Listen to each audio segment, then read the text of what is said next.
Today, President Joe Biden will lay out his next steps in the fight against COVID-19. He's expected to announce new guidelines for federal workers. Officials say they'd be required to show proof they received their coronavirus vaccination. People who aren't vaccinated won't be let go, but they must undergo regular COVID testing, wear a mask, and face strict social distancing and travel restrictions. Right now, the United States is reporting the highest number of new coronavirus infections in the world.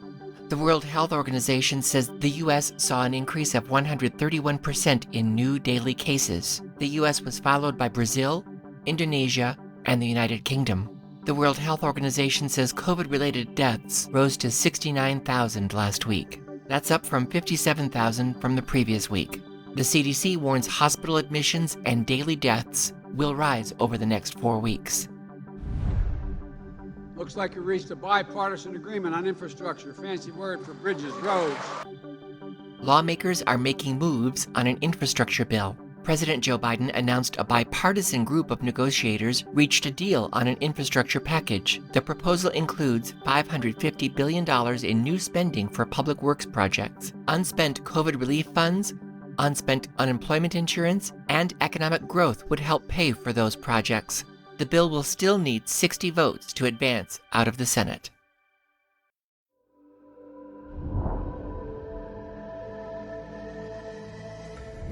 As Simone Biles stepped onto the floor in Tokyo Tuesday night, she says she felt the weight of the world on her shoulders, and she said something felt off. As she performed in the vault in team competition, she modified her plan, simplifying it from 2.5 twists to 1.5, but she didn't stick the landing. Moments later, she walked off the floor, then withdrew from the team competition. Team USA took silver, falling to Russia. It's been really stressful, this Olympic Games. I think just as a whole, not having an audience, there are a lot of different variables going into it. It's been a long week. It's been a long Olympic process. It's been a long year. Biles has a unique history with Team USA Gymnastics. Not only is she the face of the team, she's the only team member still competing that endured sexual abuse by team doctor Larry Nassar. She's the only survivor of the Larry Nassar scandal that's on the floor right now competing. Dominique Dawes was part of Team USA's Magnificent Seven in 1996 and spoke about Biles in an interview with Newsy before the 24-year-old withdrew. And she stated that if she were not on the floor competing, that she believes that our federation would just sweep it under the rug, and she's right. And so I love the fact that she is secure enough in herself, confident enough in herself, and courageous enough to speak her truth and know that she's speaking her truth to a group of individuals that maybe don't even really want there to be change, or they don't want the truth to come out. Simone Biles posted on social media this week about her mental struggles, and when it impacted her performance, she decided to back out of the team event. Yeah, I say put mental health first, because if you don't, then you're not going to enjoy your sport and you're not going to succeed as much as you want to. So it's okay sometimes to even sit out the big competitions to focus on yourself, because it shows how strong of a competitor and person that you really are, rather than just battle through it.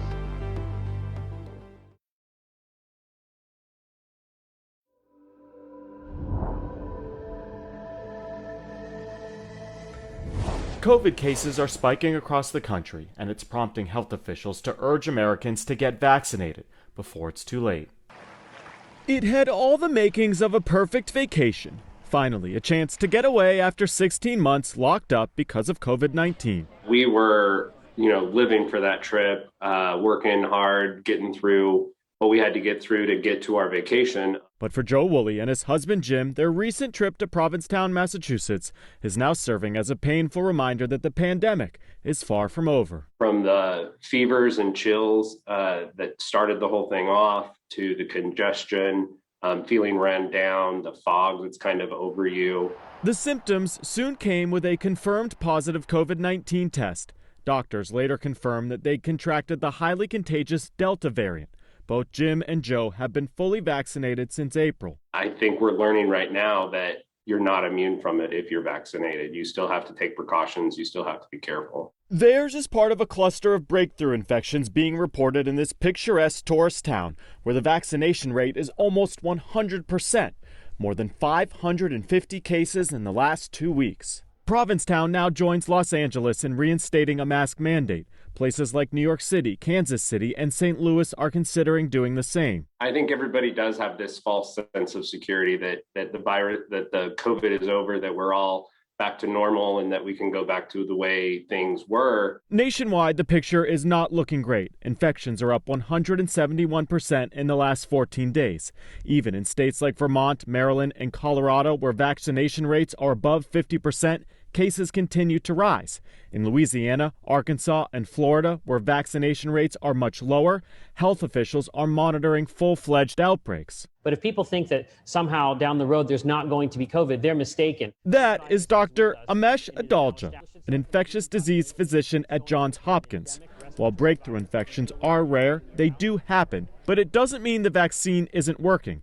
In fact, quite the opposite. And when those breakthrough infections occur, they're often clinically insignificant, meaning they have no symptoms, or very little symptoms. The biggest thing public health officials want people to remember right now is that the vaccine is not a completely unpenetrable suit of armor. With COVID cases continuing to rise nationwide, health officials hope those numbers might finally push people who are vaccine hesitant into getting a shot. Breakthrough infections will become even more rare than they are when you have more of the population vaccinated and when you have less virus circulating. We've been miserable. I mean, it is not fun, and we've had a mild case of it. In Provincetown, Massachusetts, I'm Chris Conti.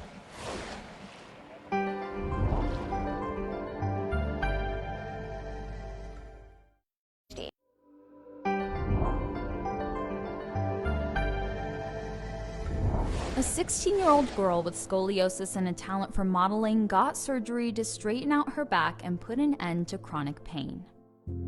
I love these just because I love a good attitude. Lily Beltran and her stepmother Caitlin are looking at all of Lily's modeling photos on display throughout the house. She just, popped this leg and looked all sassy. Even when she's not trying, Caitlin says 16-year-old Lily has a natural talent for modeling. It all started when a photographer felt inspired during a family photo shoot. The photographer, it was the first time we'd met her, and she was really taken aback by Lily's potential versatility in photo shoots, just for being able to pull off a lot of different looks. So she asked, her to come and do another photo shoot afterwards. And that's kind of what kicked it off. And then we were like, whoa, okay, all right, Lily, you got something there. The greatest challenge has been finding dresses that fit because Lily has scoliosis. They make dresses very specifically. If there wasn't a keyhole where it gave a little bit of forgiveness in the zip up, it wouldn't fit her correctly. We'd have to find a way to clamp them on one side so it wasn't uneven. Lily says she wasn't too bugged by the cosmetic issues. It was the chronic pain that eventually led her to surgery. A lot of the time in the middle of the night, my back would hurt, and so I would wake up, and then it was hard to go back to sleep because it wouldn't go away. Or chores like dishes and stuff where I'd have to lean over would hurt. She was sleeping in such a broken way just to feel comfortable, and I know she wasn't feeling comfortable, so she wasn't getting good rest. Therefore, she was exhausted at school. It was affecting her ability to perform well at school or to keep up with her friends. So back in December of 2019, Lily went through surgery to straighten out her back. She had two curves, one way up in her neck and then one longer one down in her thoracic and lumbar spine. Dr. Brian Shaw is an orthopedic surgeon at Children's Hospital, Colorado. He says scoliosis is a sideways curve or bend in the spine. It's found in about 3% of all people. He says scoliosis treatment has improved vastly, even since his early years of training. For a whole year, they'd make a bed out of plaster and keep people in, and they would lose weight and get stiff and sore, bed sores. And today, it's come in, have surgery, and go home 2 days later. The biggest risk with surgery is a possibility for infection. However, Dr. Shaw says most of the time, patients are completely fine. That was the case with Lily. Now in her modeling, her back is straight. That's a super volatile industry and not really always the best for self-esteem. And everybody knows that. And we got really lucky to be working with photographers who were just so kind and so sweet about it, and never made her feel like anything bad about it. but I know that that's not always going to be the reality. Caitlin says she believes Lily can now pursue modeling with less judgment, but she's taught Lily to be comfortable in her skin, including the scar that runs down her back. Lily says in her future modeling endeavors, she hopes to continue finding photographers who celebrate what makes people unique. It's more fun to go that route when they want to take pictures of my scar. I'm Elizabeth Ruiz reporting.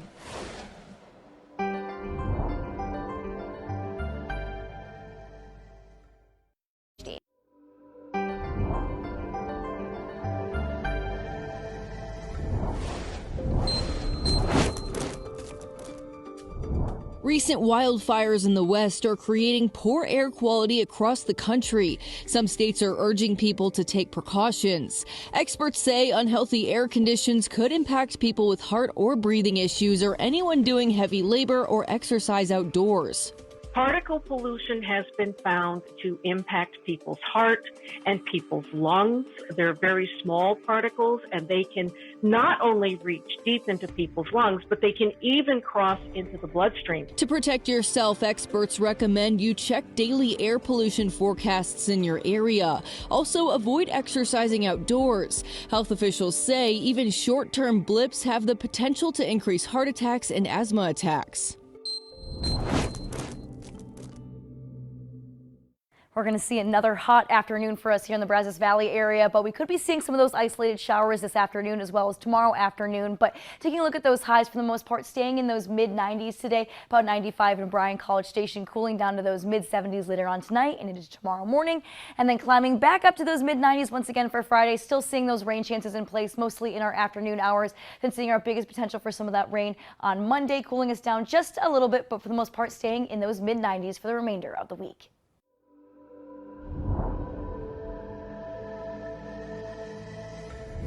With their safety pads strapped and bright green helmets in place, these 11 to 13-year-olds are learning the basics of skateboarding. That's pretty good. But it's more than that. Our mission is to help kids overcome challenges through board sports. So we do skateboarding, we do surfing, stand-up paddleboarding, as well as snowboarding.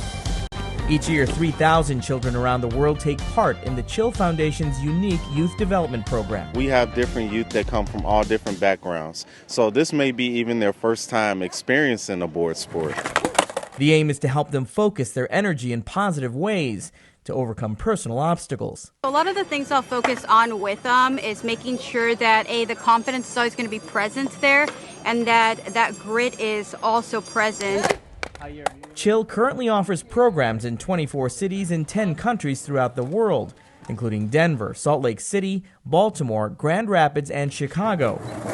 Through board sports, they focus on 6 core values: respect, courage, persistence, patience, responsibility, and pride. Look at where you're going. A lot of times that means falling down, but not giving up. Having that courage is definitely vital to helping them get through the skateboarding program and also throughout life. That's super important for me, that they understand that they are not failing, that they're overcoming that small little challenge, and if they're falling, it's because they're progressing.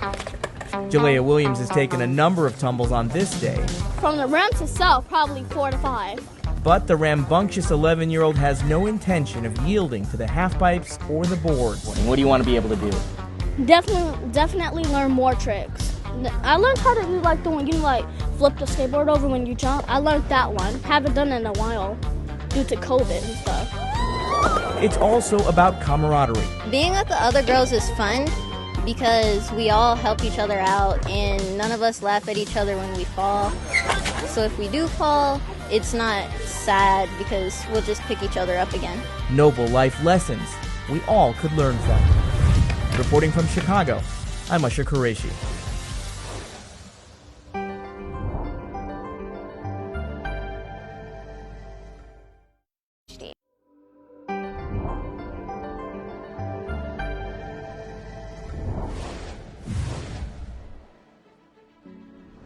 I saw the shot of his medals that were charred and destroyed.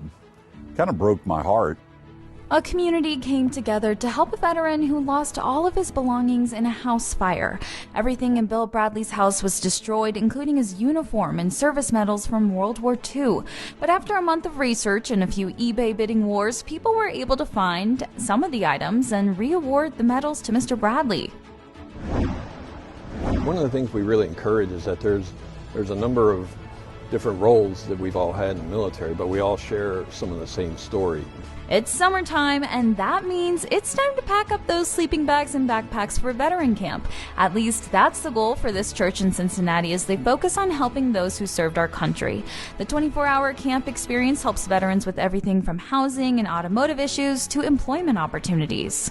It's really about building fellowship, creating a network, meeting other veterans that were struggling just like me, if not worse, and everybody just trying to find their own path to get out of what the barriers they were facing.